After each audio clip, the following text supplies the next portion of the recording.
Hey, this is Ina in with you in the fight back. Okay, I got a few questions asking about my experience as a teacher, and I got a few others asking about my view on the whole education system in the U.S. I really don't want to talk too much about my experience as a teacher right now, but I did want to address what I actually think about education in the U.S. Because, truth be told, I've been in it for some time, in one form or another, as a student, as a teacher, as a substitute teacher, and at various different levels. Now, this is pretty much my subjective viewpoint, and it deals mostly with public schools in the U.S. I can't comment on private schools. And it's my experience and what I've thought about it, what I've developed through my readings. And I was looking over some messages people had sent. I was looking over some work of Michael Yates, one I reviewed several months ago, his own upbringing. And it got me thinking about what I think of education in the U.S. Well, not too much, really. And here's why.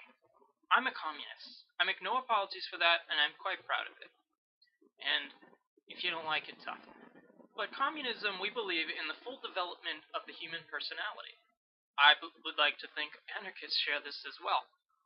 And we believe that people should be rich social individuals with rich social needs. Instead of just being some schmuck at an assembly line turning the screw however many times a minute, you should be able to indulge your personality. You should be widely read in culture. You should be able to be an artist, a builder, whatever really it is your heart's desire. And we should really get to a place in society where that's available to everyone. And that's why I'm fighting for communism. And education should be about doing that. Supposedly, that's what it's supposed to do, to open your mind, to broaden you, to make you a better, more educated person. And in the US, that certainly is a load of crap. Okay? Because education under capitalism doesn't do that. It's not supposed to make you an all around person. That's what we need communism for. But when, for most people, when we think of education, we think of, raising critical consciousness, being able to say, read a document and ask questions. If you see something on the news, you should be able to be like, they're lying through their teeth. There's holes in this argument, basic ideas of logic and reason. And the truth is that doesn't happen. For many people, and this is of course a product of the education system, they watch the news and they accept it. And that's, they are supposed to accept what those in authority say. I mean, think about it. Weapons of mass destruction. It was accepted by large swaths of the population despite no evidence to sustain it. And if you, when I reviewed Pedagogy of the Oppressed, I talked about the banking concept of education. Education, pretty much, the teacher pretty much knows everything and just deposits that information in the student. The student is really not so much involved. They're almost a passive element. They're an object, not a subject. And to various degrees, that's certainly true. And here's some of the things education inoculates us in the US. If you saw my video on Marxism and the state, you know that the state is pretty much maintaining the dominant social relations in a particular society, in our case, capitalism. And education, for the most part, outside, say, private schools and other exceptions, but for the most part, it supports the basic aims of the state. It supports the basic social framework. So what would you expect? Nationalism. You go into almost any school in the U.S., I guarantee you will find in every classroom a U.S. flag. And every morning, you'll probably have to, if you're a student or a teacher, you'll have to say the Pledge of Allegiance. And for the record, before I became a communist, I was an atheist, so I didn't say it because of the under God, and then I realized the liberty and justice stuff was crap, so I still didn't say it. So there we are. And the teachers espouse it. Military recruiters, in many respects, are given free reign on whatever campus you're talking about, at a high school or a college. There are exceptions, of course. and many teachers and students accept this basic framework of U.S. nationalism. You would be hard-pressed, especially, I'm speaking more of a high school level at this point, very hard-pressed to find, say, an anti-imperialist analysis of the U.S. If you were to say it would be accepted by most teachers and students that the U.S. spreads democracy around the world.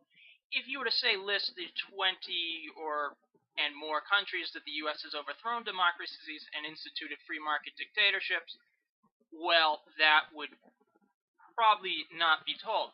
And if you're interested, read Bill Blum's Killing Hope for a good list of that. What else? Well, authoritarianism. Now, the state, it has authoritarian relations. The state in capitalism is instituting a reign of inequality. Very simply, capitalists and workers. Those who own and those who don't. And the state, and this is reflected in the school, teachers are in charge. They're inoculating this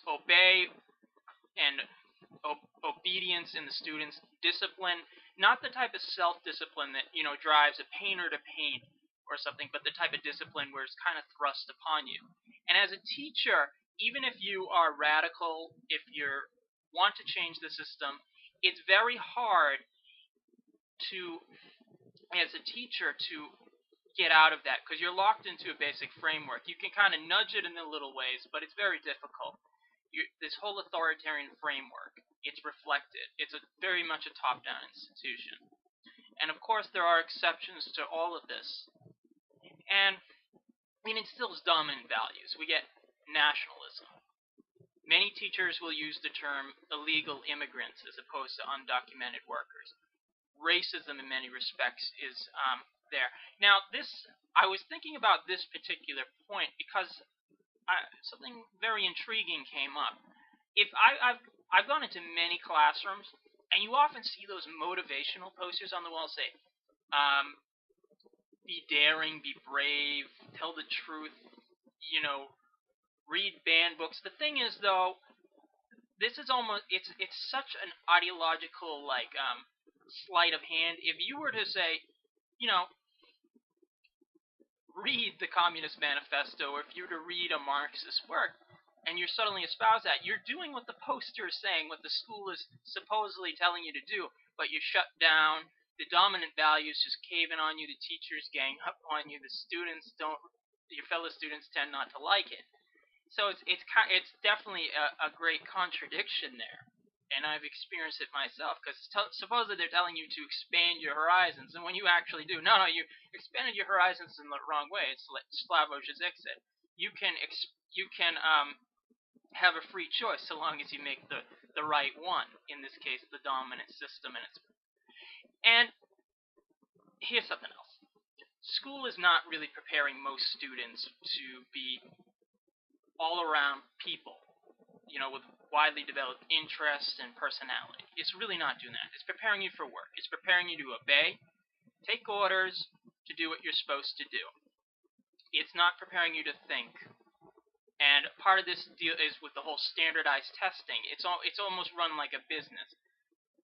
So many students have to pass a standardized test, or the teacher is going to lose their job or something. And that